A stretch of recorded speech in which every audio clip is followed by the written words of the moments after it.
Hi, how are you? I'm Chief Dean Rondeau with the Wolfeboro Police Department, and welcome back to another segment of Coffee and Connections with the Chief. And to my left is my able-bodied Executive Officer, Captain Mark Livy. Thank you. So we're here at the Wolfeboro Community TV studio, and we're doing the show from here. We normally do this at an area venue downtown Grill, but so it was a little change up. So all's good.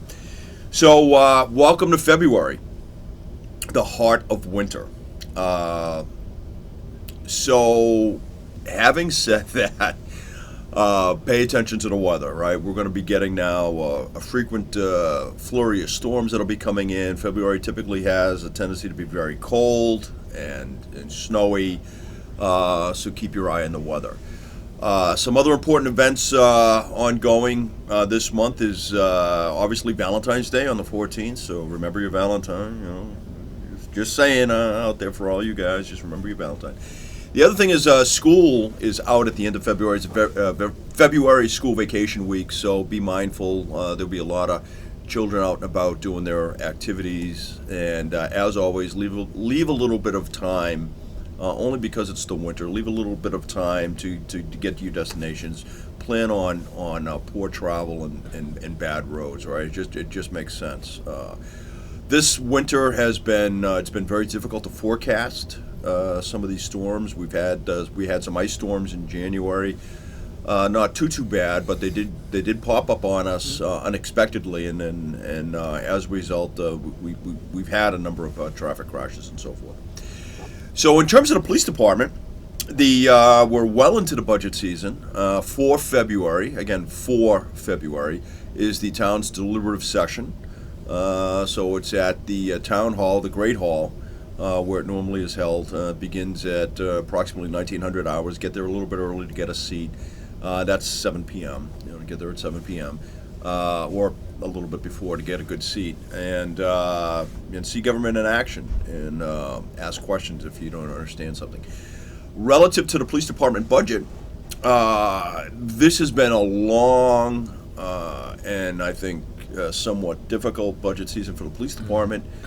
We had a lot of great discussion, a lot of changes made to the PD's budget back and forth. At the end of the day, I think the Board of Selectmen did an outstanding job on the budget. They really gave us a budget that fixed a lot of problems and is a lot less than last year. Additionally, the police department budget is down from last year, so that's good. And I think we get to address a lot of issues that we had, and so this budget is good. Among other things with this budget, and you'll see on the town ballot, it will be a warrant article for a cruiser. I just want to talk a little bit about that. So probably for at least the last 10 years or so, and Captain, jump in here if I'm off, but the police department has had about 11 vehicles in the inventory, and starting at the very early days of Chief Chase, we had 10 vehicles, and we increased it under his watch to 11. So for about the last 10 years or so, we've had 11 vehicles in the fleet. And last year, I had 3 vehicles leave the fleet, meaning they were decommissioned, and that essentially brought us down to 8 vehicles. And the reason those vehicles left the fleet is because of age, right? They're just old, right? They were 10 or so years old. They had significant rust issues. They were unsafe to be on the road. They were unsafe for police operations. So that put us down to 8 vehicles. We put last year in the warrant article, we put a request in. It was voted upon by the voters. Thank you very much. And we received a vehicle. We just actually took possession of that back in November time frame, and after the retrofit of all the police equipment that needs to go into it, it entered service on or about December, and that brought us up to 9. The problem is that I'm losing another vehicle. I'm losing the detective's vehicle, another vehicle that's in excess of 10 years old, just unsafe to be on the road. We know it's not going to pass inspection, and that vehicle is planned to go out of service in April of this year of 2020, which brings us down to 8 vehicles again. Again, like last year, we have a warrant article in the budget to purchase a new police cruiser. This cruiser is a hybrid cruiser. So we're expecting to see some savings in gasoline, oil, repair parts, so forth and so on. We think it's a good purchase. And again, it's part of my plan to help reduce long-term costs, right? This is an important concept, long-term costs to the police department. Additionally, with this vehicle, we have approximately about $13,000 of already existing funds from the police special detail account. And so this is an account where non-taxpayer money is already in this account, and we're using that money to help defray the cost of this vehicle. So we would hope that you would vote for this vehicle. We desperately need it. Cruisers are essentially part of the lifeblood of the police department. It's how we get to what we call calls for service. So when a citizen calls and says, I have an intruder, or I have a missing child, or we have a theft, or we have an incident, this is how we get officers to the scene. There are a number of vehicles that are specifically designated to a task. So, for example, the K-9 officer has a vehicle that is specifically equipped to carry the K-9. So that's, even though that vehicle is out on patrol, that vehicle carries the dog. So it's not suitable for general patrol work. The detective has an assigned cruiser that's outfitted for the detective, so forth and so on. The SRO, the school resource officer, has essentially the same thing. So even though we have a number of vehicles in the fleet, some of these vehicles are already carved off and already spoken for specific tasks. The other vehicles are in the patrol fleet dedicated to the patrol mission, right? This would be traffic enforcement and what we call general criminal patrol, right? Anti-crime. These are the officers that are doing the checks throughout the neighborhoods, that are responding to calls for service, so forth and so on. What we're trying to do is get back up to 11 vehicles in the fleet. And the reason for that is we can spread the mileage out over the course of these 11 vehicles and actually save the town money. Because instead of purchasing a vehicle once every year, we could do a vehicle once every 2 years. Now that's the goal, right? Again, saving money, long-term approach to saving money for the town. So that's the plan. That's the reason for the 11 vehicles. 10 doesn't quite get us to where we need to be. 11 is optimal. That's the intent. So let me just add one thing and to elaborate a little bit more on it. So I was hired back. Chief LaBelle back in 2002 was the chief at that time, and at that time, Officer Chuck Hamilton was with us before he retired, and he was taking care of the cruisers. Fleet maintenance officer. So his last year before he was going to retire, I took over the fleet of the cruisers. So I was the fleet maintenance officer. So that was 2 years in to my career. So we're talking, that was 2002, so that's 17 years ago. So 15 years ago, I took it over, and Chief LaBelle left, and at that time, Chief Brian Black was chief at that time. That's correct. And we had 10 cruisers. I took care of those cruisers. I know we had 10 cruisers.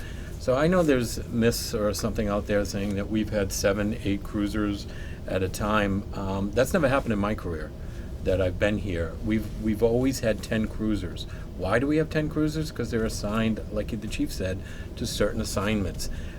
Cruisers to go out for repair. You might have issues with a cruiser that all of a sudden our town garage can't take care of it, or it's under warranty, so it goes back to the dealer, and we might lose it for a week or two. You start taking vehicles out of the fleet and basically out of patrol, that puts a damper on our operations. So, I mean, officers need to be out, proactive, out on the streets. Those cruisers are driving all around. They're going to calls. You need us, we're coming. And how do we get there? We get there by cruisers. That's their little workstations. I know a lot of people go to work 9 to 5. We're a 24/7 operation. They go 9 to 5. They have an office. Our officers, that is their office. That cruiser. We have MBT's in there now. The technology is coming in, and we're getting that.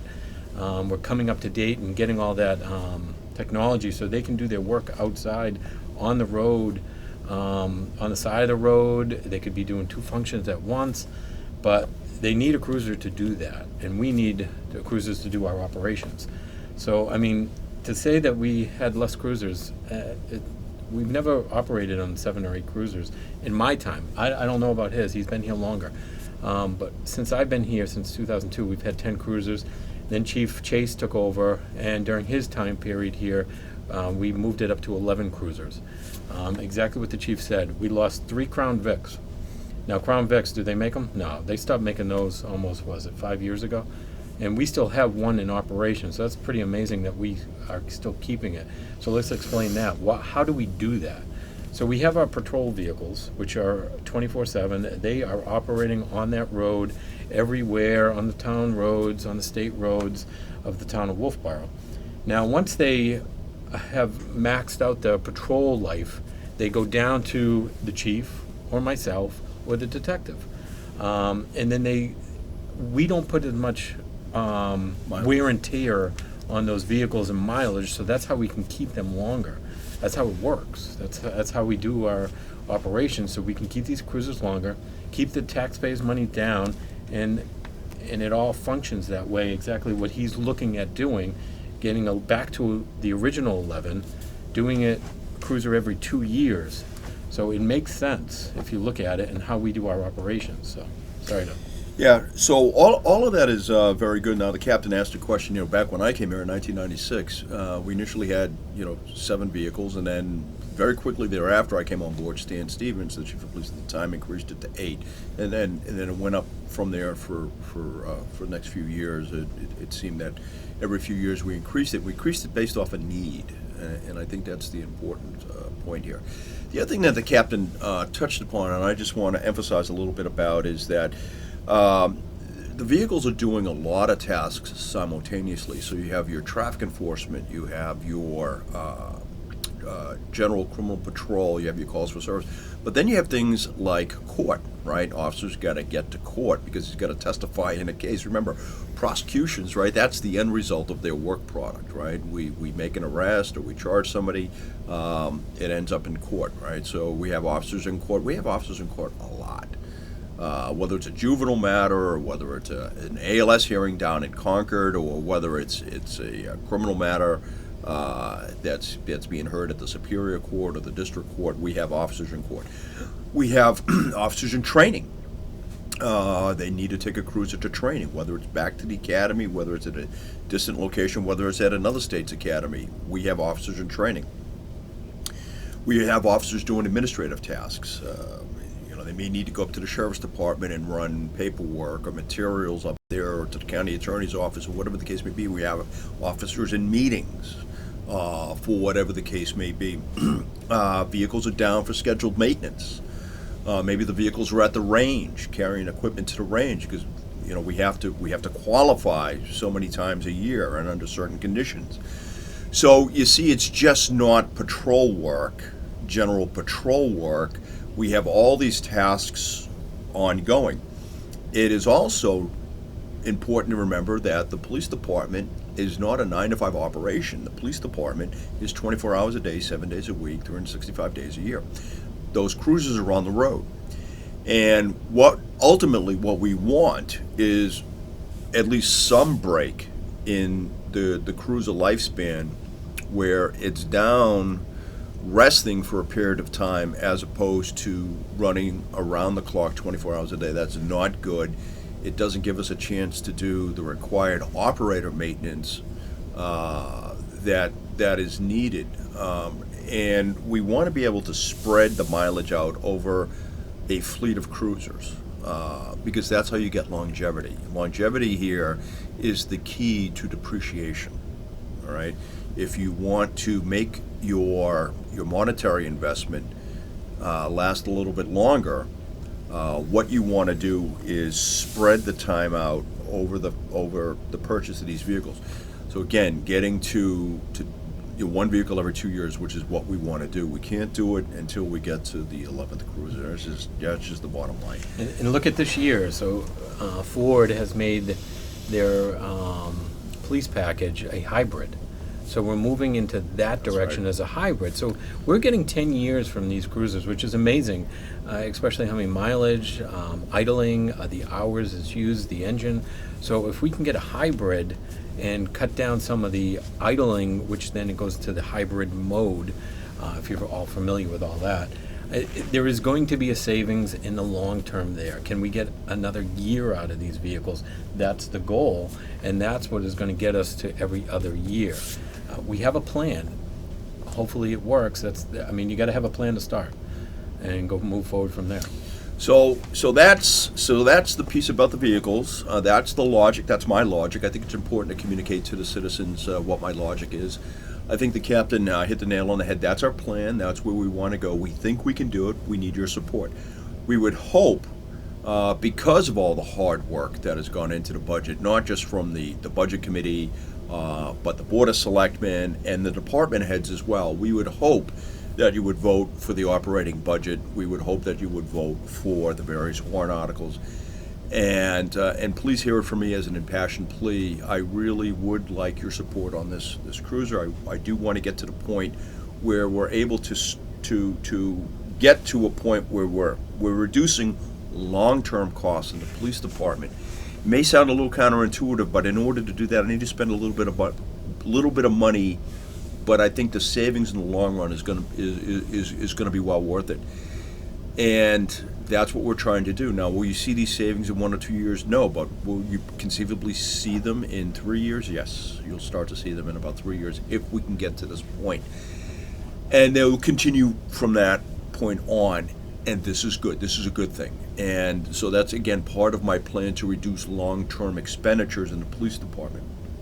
So nothing happens overnight, especially with economics or budgeting, but we're heading in the right direction. And that's the point here. Also, the other warrant article I want to talk about is the dispatch console.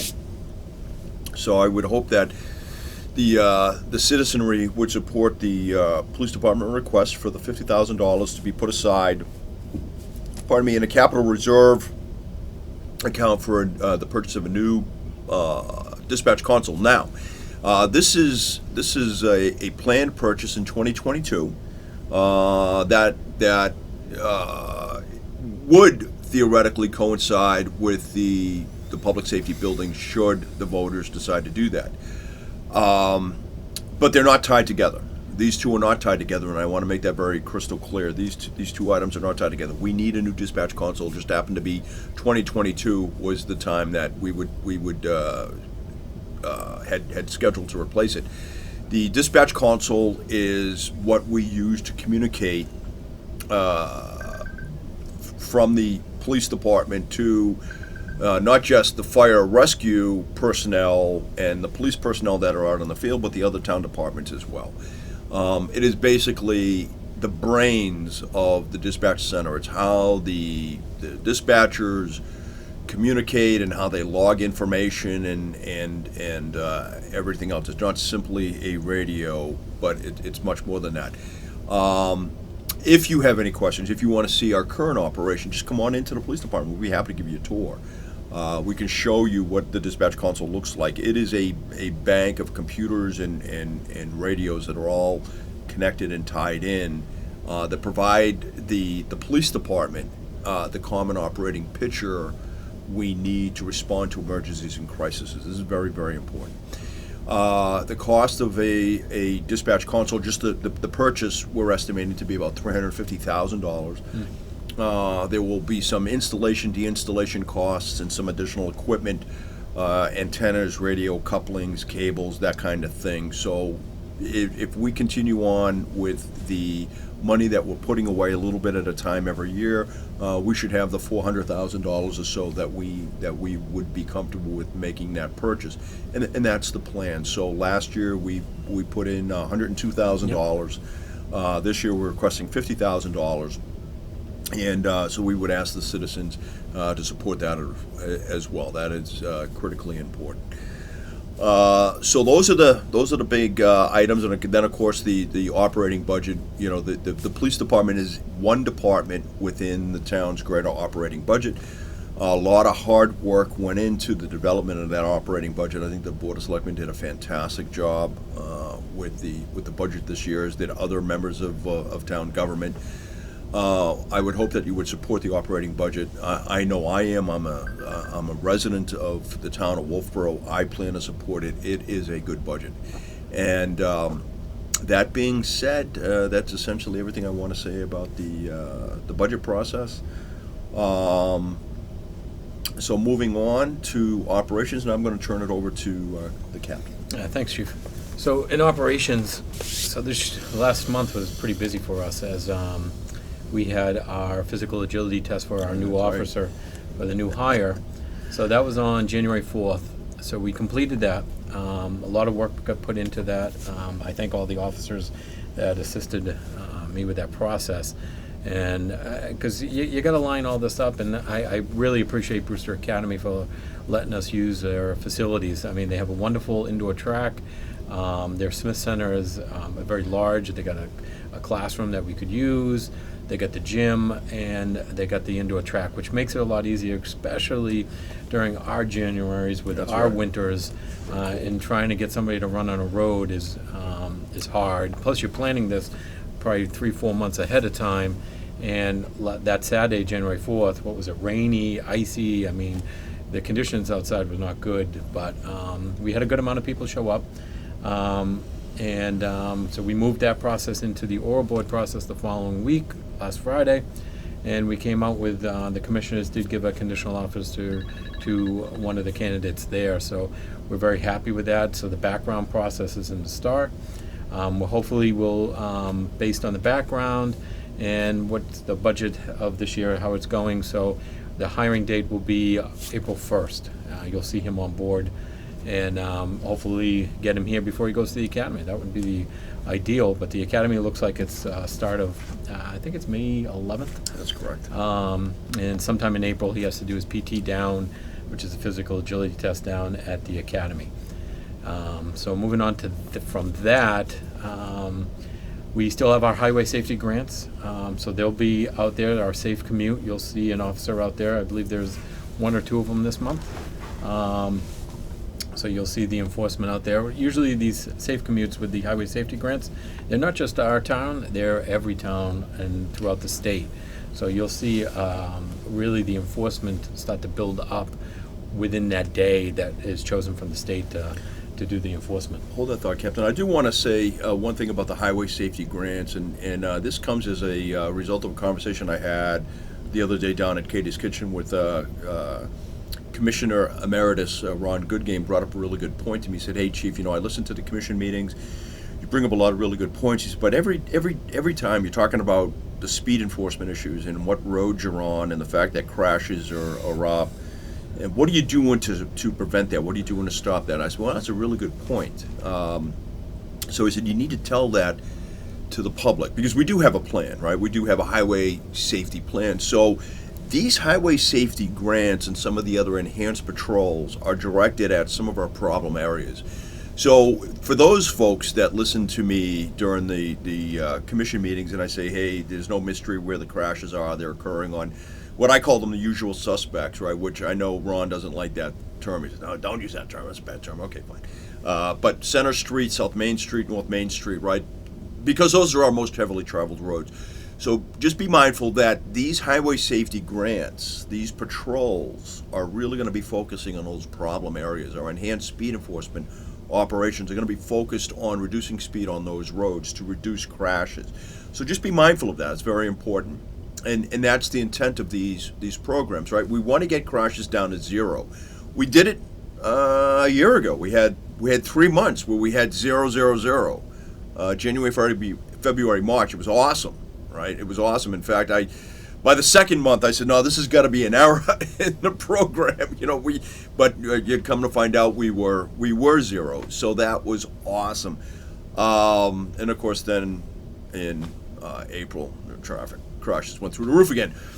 All that being said, be mindful of the fact that Center Street, North Main Street, South Main Street are most heavily traveled roads. This is where we see a vast majority of our crashes. This is where you're going to see a vast majority of police resources. Yeah. And going on with that, I've talked with many people of the public, and the concern of a traffic light that we have on Pleasant Valley Road. And you say traffic light, why do we have a traffic light? We didn't in the town of Wolfeboro. Well, we actually do on Pleasant Valley Road. They actually took down the bridge and reconstructing a new bridge down there as you come around right in after you go past Camp School Road down the hill a little. There's a bridge right there. They actually are replacing it. So at the time, there's a one lane to get around it, and they have a traffic light. So yes, there is a green, there is a red, and you need to stop and wait till it actually turns green again to proceed. So as he was saying, directed patrols, yeah, we're going to have some down there because there are some individuals who are operating a vehicle that don't feel like they need to wait for that red light to turn green.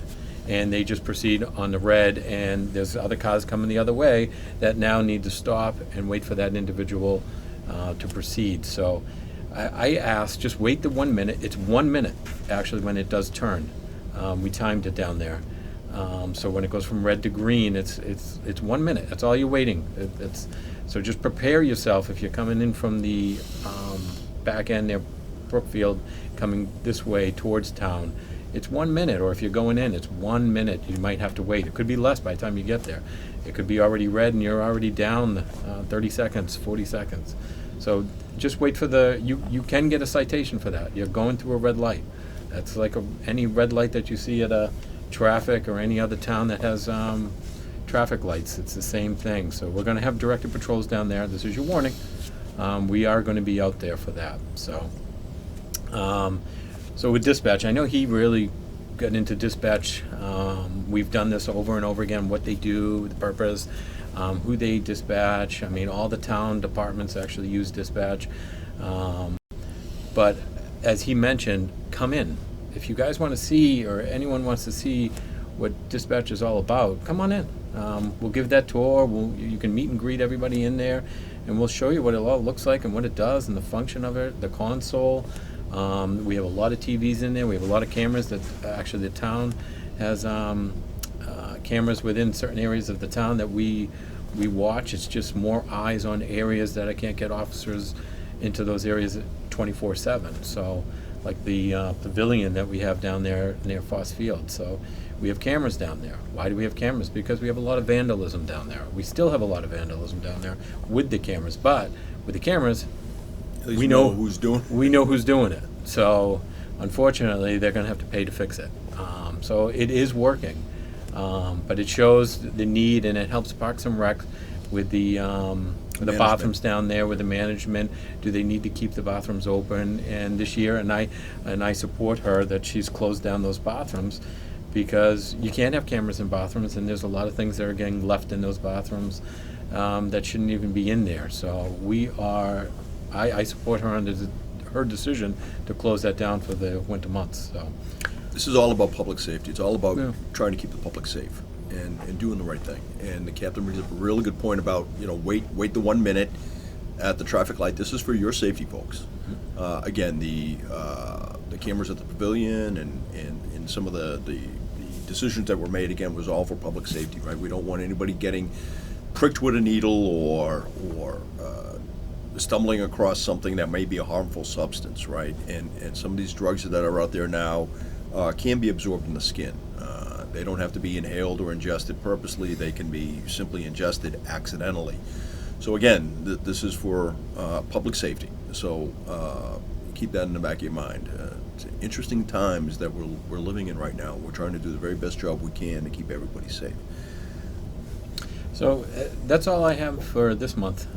Next month we'll get some of these statistics out for the year of 2019, and we'll compare them to 18, 17, 16, so we can see where we are as we move forward into 2020. Right, and the reason we're not doing it this month, obviously, is because we're still finalizing those numbers. It takes a while for reports to be closed out and for the reports to come in and for the 2019. It usually takes a good 2 months for all these numbers to be finalized because we want to make sure we report accurate numbers. So that being said, thank you very much for your time and your attention. Stay tuned for the safety tip of the month, and please join us for our next installment of Coffee and Connections with the Chief, and we'll be back at our normal venue at downtown Grove. Thank you very much, and have a great day, and be safe out there.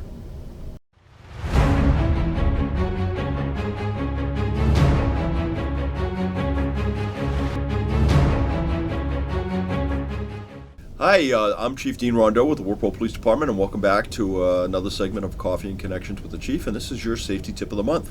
So there are two things that I want to talk about this month. First is the end of February is going to be the February school vacation, right? That's the annual vacation week that the children are out of school, and it's the winter time. They're going to be sledding out there. They're going to be practicing with their snowshoes. Some may even be cross-country skiing. Regardless, be mindful. I know you're used to the kids being in school. They're not in school at this particular point. Our school vacation week is a week after the kids from Massachusetts, and a lot of families like to come up and go skiing and take vacations in New Hampshire and enjoy the winter recreational activities that we have. So please be mindful that at the end of February, they will be out and about, and they'll be enjoying the winter months and the snow activities that they've waited all summer long to participate in. So just be mindful of that. And as always, leave a few minutes earlier, because it is the winter and because inclement weather and snow squalls do surprise us from time to time. Leave a few minutes early before you get to work, or before your appointment, so you're not rushed. The second thing I want to talk about, and this is kind of important, is ice safety. And you've heard me, now if you're a regular to this show, you've heard me talk a lot about ice safety. So just the other day, we had a bob house go through the lake, go through the ice on Lake Winnipesaukee. And all the material in that ended up in the lake. And to recover these structures that go into the water is a dangerous operation, because if a bob house is going through the water, it's because the ice is not thick enough. Okay, and you need to really pay attention to the thickness of the ice. So folks, help me help you be safe. Okay, you want to talk about the thickness of the ice.